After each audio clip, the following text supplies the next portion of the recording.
Please turn your Bibles sa Habakkuk. Sana po ay nabasa na ninyo yan. So Habakkuk chapter 1, verses 1 to 4. If you're here with us during our Sunday online worship service, nagbigay ako ng overview ng buong Habakkuk. I'll just really focus on the implication nitong verse 1 for the message of the whole book. And yung flow nito ay madaling sundan. And hopefully, we'll do this for 9 sessions. But basic yung flow nito, like yung verses 2 to 4, ay ito yung first complaint ni Habakkuk. Verses 5 to 11, ay sumagot naman si Lord dun sa kanyang complaint. And then, sa verses 2 to 4, pag-aaralan natin ngayon yun. Na ang summary nun ay parang nagtatanong siya na, Lord, bakit parang wala kang ginagawa? And then sumagot si Lord, may ginagawa ko. Okay? Although hindi talaga maintindihan ni Habakkuk kung ano yung ginagawa ng Panginoon. Kaya dun sa verses 12 to 17, ay nagtanong na naman siya na, okay, kung ganun ginagawa mo, parang hindi naman yata tama na ganun yung ginagawa mo. And then the Lord again answered, buong chapter 2, yung answer ni God.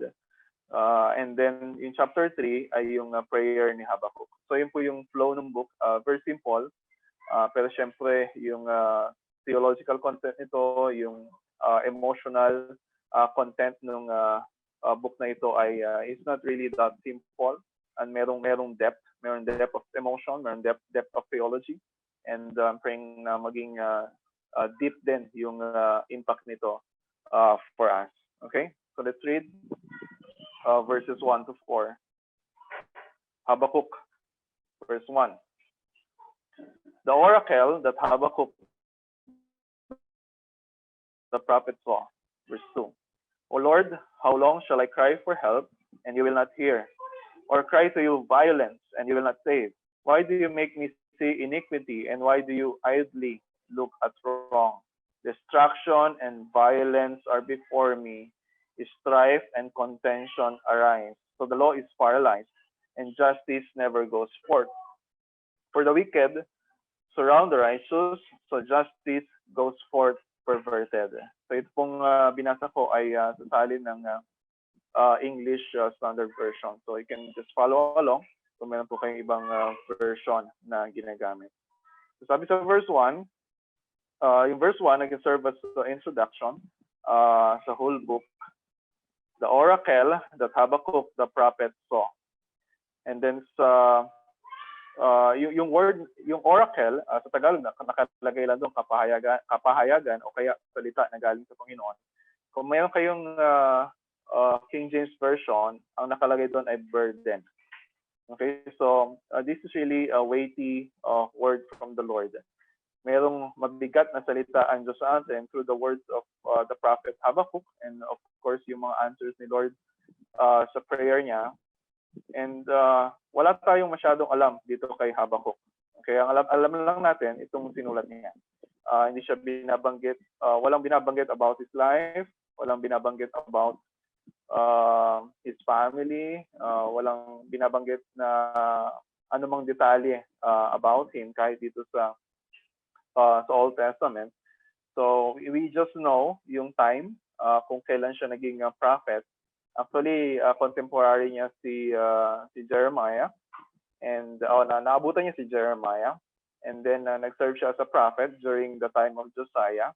At kung mabasa ninyo yung story na nangyari dito, nagkaroon ng brief revival sa Judah during the time of King Josiah. Mas naging faithful sila sa covenant, sa law, pero hindi nagtagal yon. Nung namatay si Josiah, pumalit si Jehoiakim. So, yun na naman, balik na naman sila sa kanilang covenant unfaithfulness. And ito rin yung time na ang ruling power ay ang Assyria. If you remember, wala na dito yung yung northern kingdom of Israel, sinakop na to ng Assyria. Pero during the time of Habakkuk, ay in decline na yung Assyrian Empire, and on the rise na yung Babylon. At makita natin sa susunod na pag-aaral natin na itong Babylon ang gagamitin ng Panginoon para parusahan ang Judah dahil sa kanilang kasalanan. So, again, we don't know much about his life. We just know something about history, kung ano yung nagsusurround dito sa kanyang book of yung prophet, yung Habakkuk. But if we read yung mga prayers niya dito sa Habakkuk, we get a glimpse of his heart. And ito yung pinapakita din sa atin ng Panginoon na yes, we don't know much about the messenger, pero ang pinakamahalaga ay yung message na nanggagaling sa Panginoon. Okay, so that's verse 1. And dito sa verses 2 to 4, actually, ay meron ditong if you look at the verses 2 to 4, ito yung first complaint ni Habakkuk. And then this is in the form of a lament. And sana most of us are familiar with lament. Ito yung ang definition dito ni Mark Burgop ay lament is a prayer in pain that leads to trust. Okay, although syempre itong Habakkuk ay in somehow ay different in form dun sa lament na matatagpuan sa Psalms, and we'll see later on kung ano yung mga differences. And so sa Book of Psalms, actually 1/3 ng Book of Psalms ay lament. Merong mga individual laments, merong community laments. And ang point dito ni Habakkuk from verse 2 hanggang verse 4, na ang Diyos parang Lord, you are seemingly inactive, parang wala kang ginagawa, you're passive or uncaring, or you're silent at hindi ka sumasagot, hindi ka nagsasalita, hindi ka nag-reply. And some of you siguro ay familiar dun sa Messenger. Di ba kapag ka nag-message ka sa Messenger, tapos alam mo naman yung friend mo ay nakita yung message, parang na yung tinatawag natin na scene zone. Yung nakikita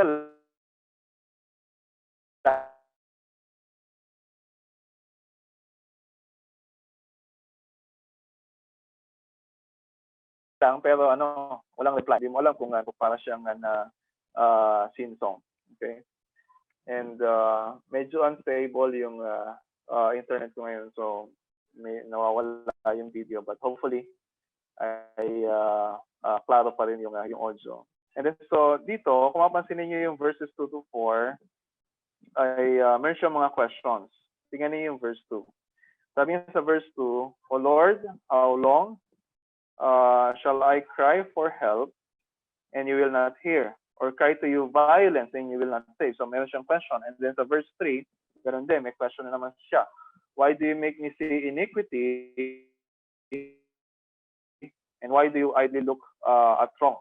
And then sa verse 4, again, walang question doon, pero implied naman yung question niya. So, ang tinatanong niya dito, how long, why, di ba? Parang, gaano to katagal? Actually, meron ding similar expression ito sa isang Psalm of Lament, so Psalm 13. So, Psalm 13, actually, 4 na how long yung questions dito. How long, O Lord, will you forget me forever? How long will you hide your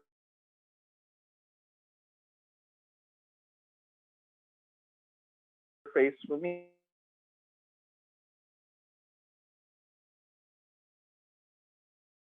In my heart. And then, yung why question naman sa verse 3, why do you make me see iniquity? Why do you idly look at wrong? Ay, meron ding example nun sa Psalm 10. Kung titingnan ninyo yung Psalm 10, verse 1, why, O Lord, do you stand far away? Why do you hide yourself in times of trouble? So kung titingnan ninyo yung mga questions na to, usually, kapag tayo nagtatanong, syempre we expect an answer. And syempre, andun yung expectation ni Habakkuk na sasagot ang Panginoon. Pero we need to feel yung kanyang emotion. This is not usually about answering yung kanyang mga questions. Kasi isipin niyo, kung nagtanong ka sa Panginoon na how long, gaano katagal bago ka sumagot, o kaya merong gawin sa prayer ko, and sabihin ng Panginoon, okay, 2 years, 3 years, 5 years, 10 years, and masasagot yung question natin. Pero it doesn't mean na ma-address yung pain na nararamdaman natin. Ganun din sa why. Di ba? Pag nagtanong tayo, Lord, bakit ito nangyayari? Bakit ganito? Bakit ganitong ginagawa mo? And then when God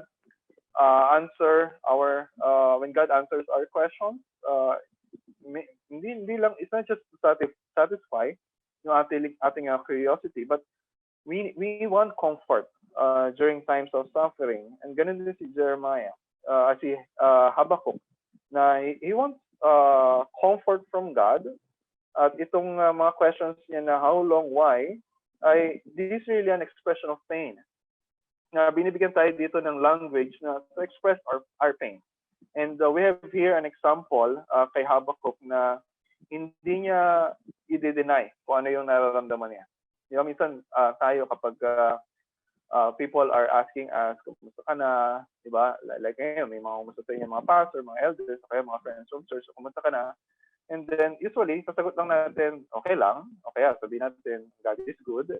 Pero dito, we have an example na si Habakkuk, he's just letting God know kung ano nararamdaman niya.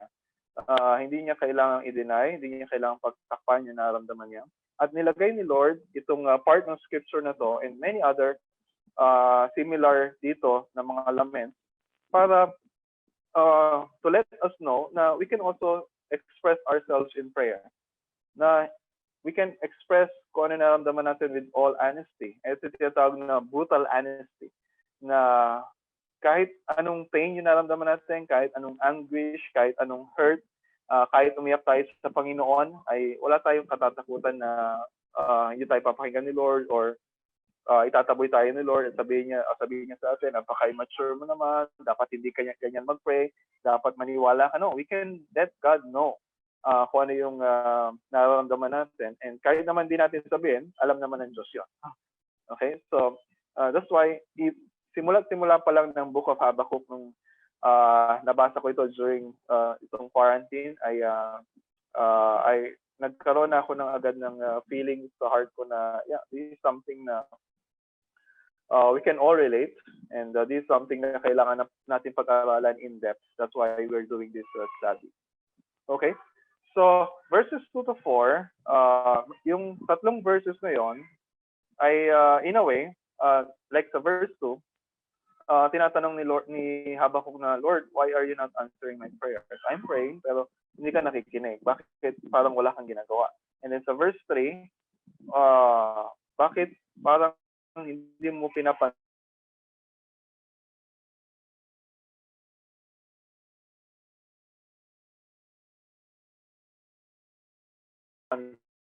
yung mga verse 4, bakit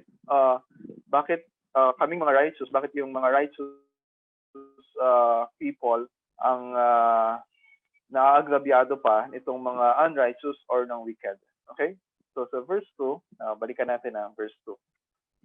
Sabi sa verse 2, sabi niya, O Lord, how long shall I cry for help and you will not hear?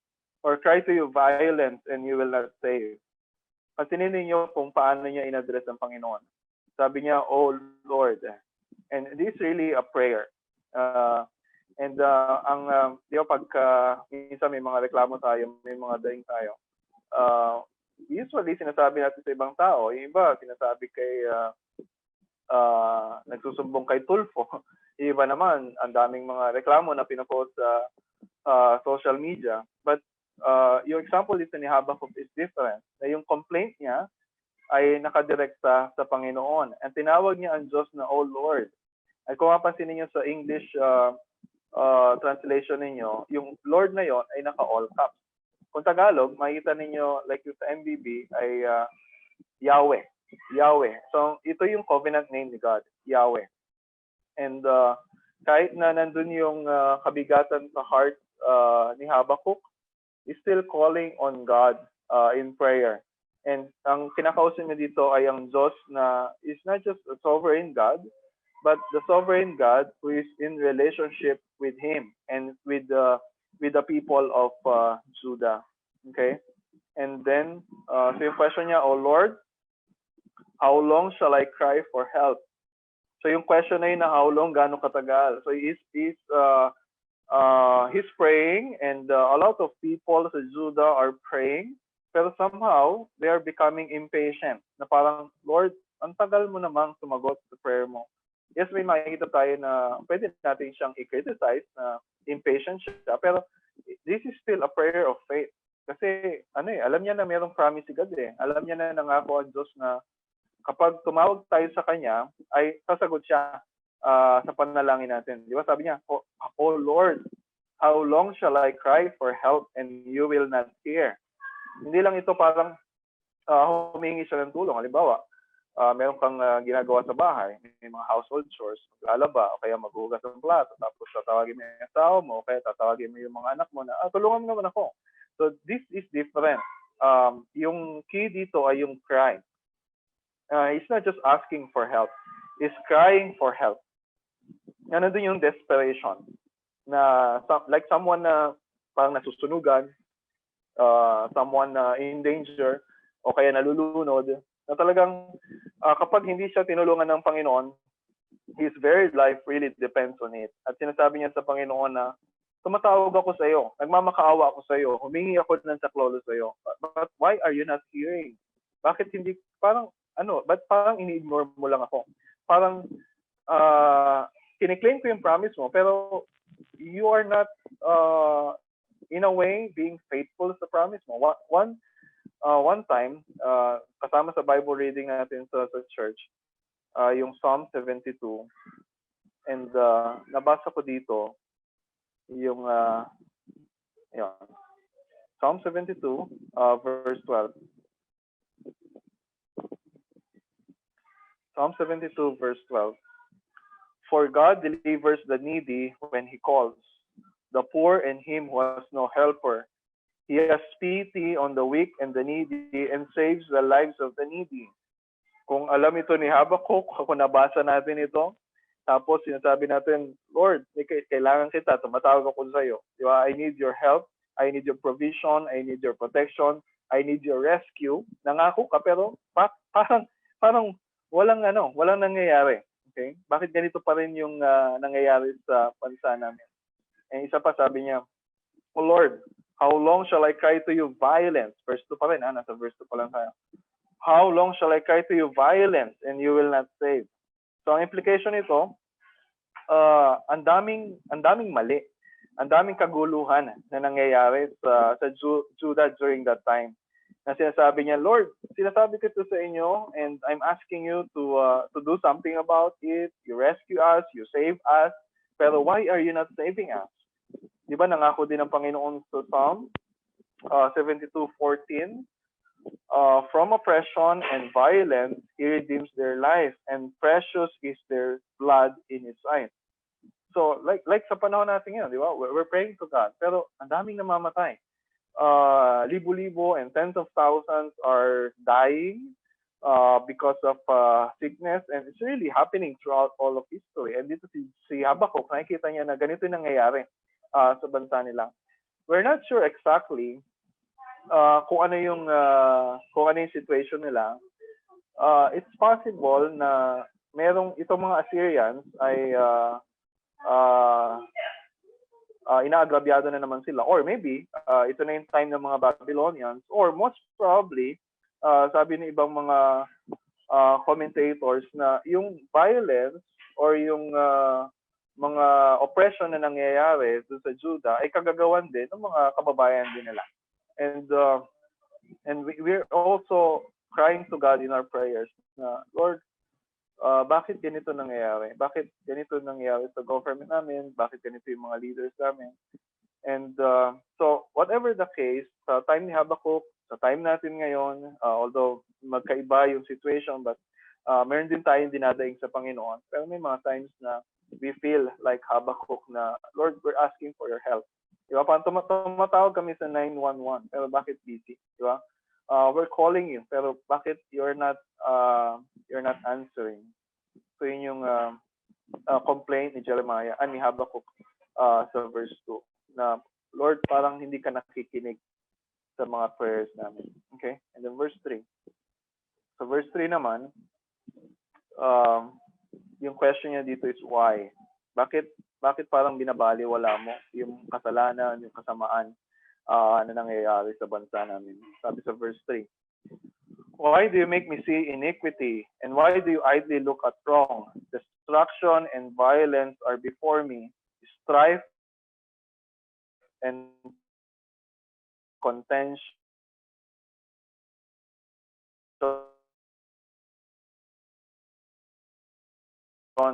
pagsamasamahin niyo. Iniquity, wrong. Pwedeng isang ibig sabihin din nito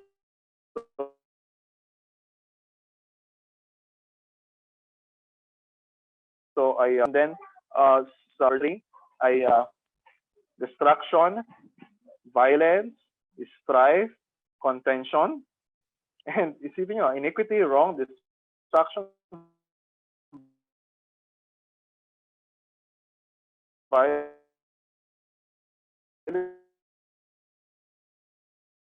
yung Judah is really in a moral na wala na silang ibang choice, wala na silang ibang option but to really cry out to God. And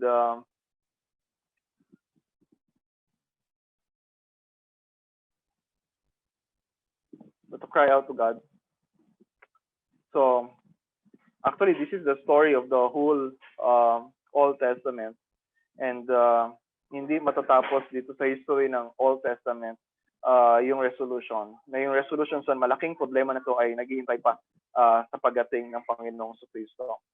But yung complaint dito ni Habakkuk sa verse 3, sabi niya, why do you make me see iniquity? Bakit? Tapos ikaw, why do you idly look at wrong? Na parang, bakit pinamumukha mo sa akin? Bakit pinapakita mo sa akin? Bakit pinamumukha mo sa akin yung mga nangyayari ito, pero you're playing blind. Parang di mo pinapansin. Parang baliwala sa'yo. So sometimes we think na we are morally superior than God. Sometimes we think that we are more concerned with evil and suffering than God, but nothing could be farther from the truth. Yes, we know that God cares about all evil, about all suffering, pero based on our observation, parang hindi ganon yung nakikita natin. So again, katulad ng sinabi ko kanina dito, Habakkuk is not merely concerned in getting an explanation from God na parang, okay, Lord, tatanungin kita ha, tapos sasagot ka. Depensahan mo yung sarili mo. But it's not just that. It's really expressing yung anguish, yung pain na naramdaman niya na, Lord, masakit na parang, ba't di ka sumasagot sa prayers ko? Bakit parang wala kang ginagawa dito sa kaguluhan na nangyayari sa Judah? And so, yun yung second complaint. And so, when we look now at verse 4, ito na yung pangatlo dun sa kanyang complaint. Okay, why are you letting the righteous suffer injustice in the hands of the wicked? Hindi lang naghahari yung kasamaan, pero hinahayaan mo na itong kasamaan ay siya pang makahadlang sa mga tao na sumusunod sa iyo. Verse 4. So, the law is paralyzed and justice never goes forth. For the wicked surround the righteous, so justice goes forth perverted. So yung una niya sinabi, okay, dahil dito sa ang daming kaguluhan na nangyayari, parang wala nagbabago, the law is paralyzed. So yung binagay niya dito na law, yun yung Torah. Ito yung expression ng God's will na summarized sa Ten Commandments. And sabi niya, the law is paralyzed. Sa ibang translation, grow numb. Yung parang naging manhid or ineffective o walang bisa sa Tagalog o walang kabuluhan. When we read Psalm 19 verse 7, di ba nakalagay doon, the law of the Lord is perfect, reviving the soul. Pero based observation ni Habakkuk, parang hindi naman ganoon yung nangyayari. Meron niyang salita ng Diyos, itinuturo nga yung law, pero baliwala naman. Meron nakalagay sa law anong dapat gawin, anong dapat na parusa sa mga nagkakasala, pero hindi rin ay patutupad. Kaya sabi niya, the law is paralyzed and justice never goes forth. Diba? May mga judges, may mga leaders, may mga religious leaders sila, may mga political leaders sila, pero wala ring nangyayaring justice, di ba? Kung sino yung may kasalanan, hindi napaparusahan. Kung sino yung inosente, siya yung napapahamak. And so alam natin na kung ano nangyayari noon sa time sa Judah, ganoon din naman yung nangyayari ngayon. And then katulad ni, you remember yung prayer ni Abraham about yung sa Sodom and Gomorrah, na i-rescue yung mga righteous dun sa Sodom and Gomorrah. Di ba, ang tanong niya sa Panginoon, sabi niya, will the judge of the earth do right? Di ba? Yung tanong ni Abraham. We know na if God is the judge of the whole earth, ay tama yung gagawin niya. At kung ano man yung mali, ay itatama niya. Pero ang daming natin nakikita sa paligid natin na parang nagpapatunay na God is not exercising His authority or His power as the judge of the whole earth. Kaya sabi niya sa second half ng verse 4, the wicked surround the righteous. So, nagbibigay siya ng, yung sinasabi niya, yung complaint niya, not without basis. So, merong basis. Merong evidence. Merong proof based on his observation. Sabi niya, for the wicked surround the righteous. Sino yung wicked na binabagay niya dito? Maybe the Syrians, maybe yung Babylonians na paparating na, or most probably, yung mga wicked rulers at pati yung mga kababayan niya sa Judah na unfaithful sa covenant. So, binagay niya dito merong righteous. Ibig sabihin, hindi naman lahat sa Judah ay talagang unfaithful sa covenant. Although, syempre, wala naman talagang righteous. No, not even one. Sabi sa Romans chapter 3. But, relatively, merong mga faithful worshippers of God na natitira sa Judah, and kasama itong si Habakkuk. Pero sabi niya, bakit ganon? Na hindi lang outnumbered sila ng mga wicked. Nung sinabi niyang surround, ibig sabihin, nalilimitahan sila, nare-restrict sila, na mas na mamayani o mas nagiging evident yung works ng mga tao na unfaithful sa Panginoon. Na kahit anong gustong gawin nitong mga followers ni Yahweh, they cannot do something about to change yung injustice na andun yung frustration. Yeah? Lalo when you express yung frustration sa government natin, sa society natin, na parang wala tayong magawa. Parang we're not really in control. We are frustrated, we are disappointed sa injustice sa society natin. And nasabi pa niya, for the wicked surround the righteous, so justice goes forth perverted. Diba sabi niya na nung una, justice never goes forth. Pero ito mas malala pa, perverted, nababaluktot. Kung sino pa yung may kasalanan, siya yung hindi napaparusahan. Kung sino yung walang kasalanan, siya yung napaparusahan. So, obviously, kitang-kita ni Habakkuk yung nangyayari. And it's as if sinasabi niya na, Lord, bakit ninyo na-tolerate yung ganito? This is not right. And so, dito sa first three verses, yung first complaint niya, ay hopefully we get a glimpse of the heart of Habakkuk. And sana makita rin natin. Yung una, tinignan natin yung text.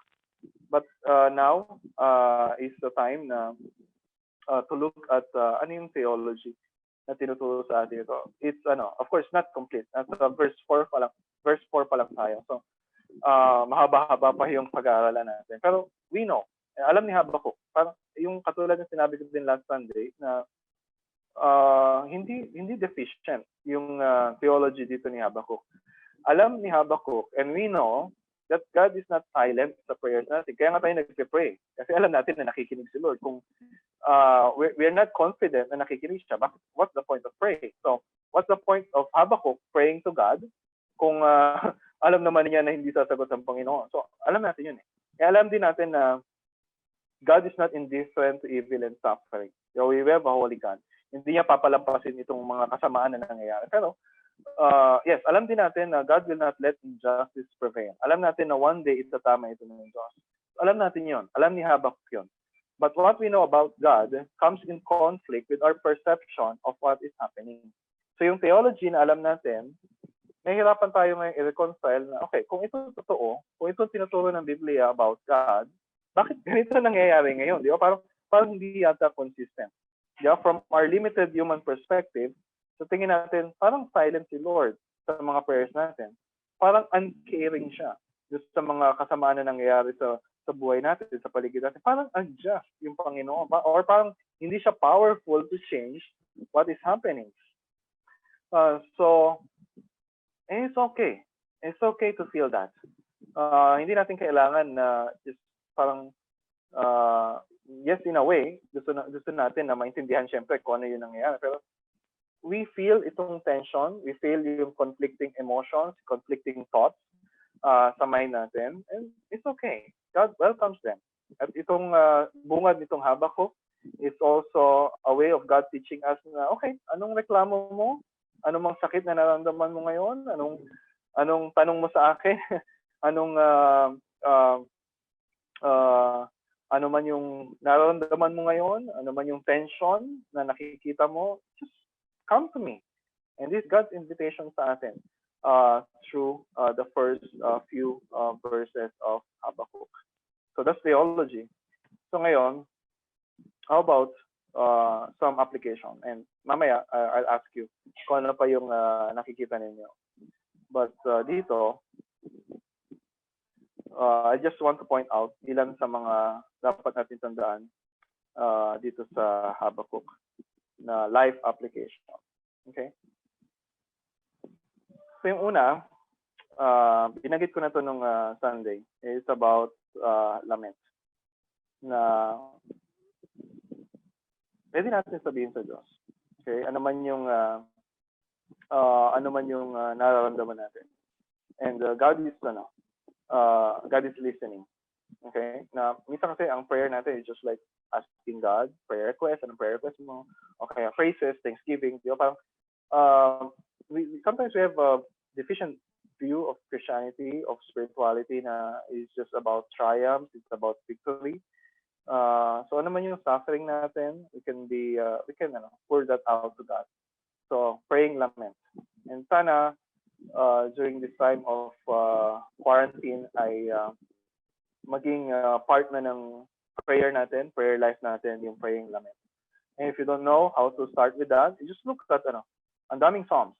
You can use that as pattern. Psalm 10, Psalm 12, Psalm 13, Psalm 88, and even the whole book of Lamentations can give us some guidelines pagdating doon. And then, so yung una, prayer of lament. Pangalawa ay honesty in our emotions. Yeah, we can be honest. Hindi natin kailangan itago kung ano yung nararamdaman natin. You know, when people are asking us or even when we're praying, we can be honest in our emotions. Okay lang. Napapansin natin na walang binabanggit dito si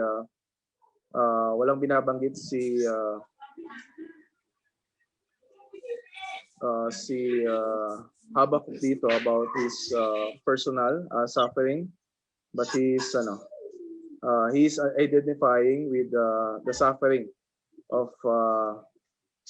God's people. And so ganun din sa atin ngayon na maybe our lives are convenient pero a lot of people are suffering and we have to feel kung ano yung naramdaman nila when we turn on the news. And so itong book of Habakkuk is one way of giving us a language how to identify with the suffering of other people. And then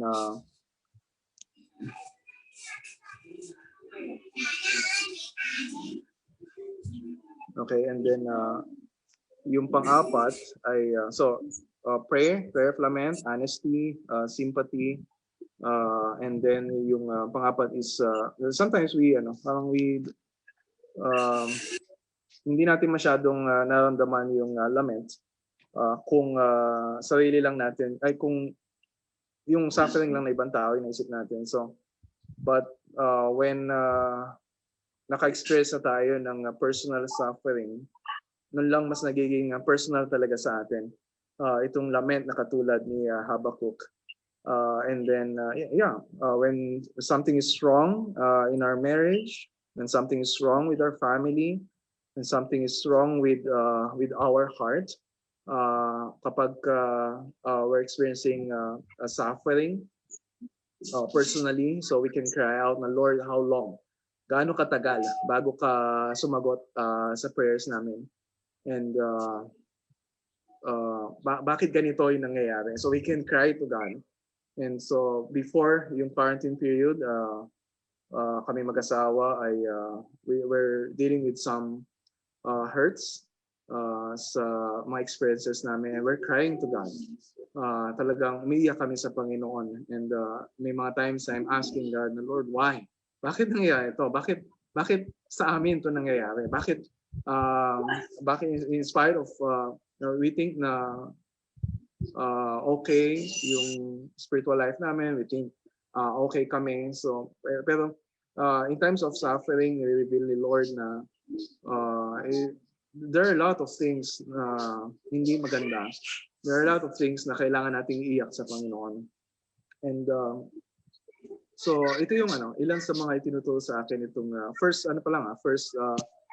verses pa lang itong Habakkuk.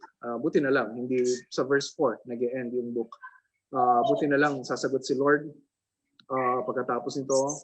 And of course, wala sa buong Habakkuk, wala sa Old Testament yung resolution nitong mga yung pain na nararamdaman ni Habakkuk, yung mga questions niya. And we have to wait sa pagdating ng Panginoong Kristo. And so this lament sa Habakkuk, it's also a way for us na to really look forward, and for sa atin to look back to the cross, and just to look to the cross kasi si Jesus yung ating ultimate lamenter, di ba? So we again remember yung kanyang cry on the cross, my God, why have you forsaken me? And at the cross, God is seemingly silent. God is seemingly uncaring dun sa nangyayari kay Jesus. At tinayaan niya na ma-experience ni Jesus yung ganung klaseng pain and anguish and sorrow and loneliness. Parang wala siyang ginagawa in spite of yung injustice na experience ni Jesus, yung destruction, yung violence na yung mockery, yung conflict, na yung violence na nireklamo ni Habakkuk na nangyayari kay Jesus noon. It seems like God is not doing something, but God will make it clear sa sagot niya sa verse 5, verse 11, pero sa susunod pa natin pag-aaralan yun. God is really doing something. May mga bagay na hindi natin nakita, may mga bagay na hindi natin naintindihan, and it's okay. Kahit wala pang sagot sa mga questions na yun. So, but for now, so this book, this passage sa Habakkuk is inviting us just really pour our hearts to God. Na sabihin natin kung ano yung nararamdaman natin. And we have a God who is listening. And we have a God na meron siyang sasabihin, meron siyang gagawin, but maybe, probably, not in a way na in-expect natin, not in a way na maintindihan natin. So, we'll study that next time. Okay?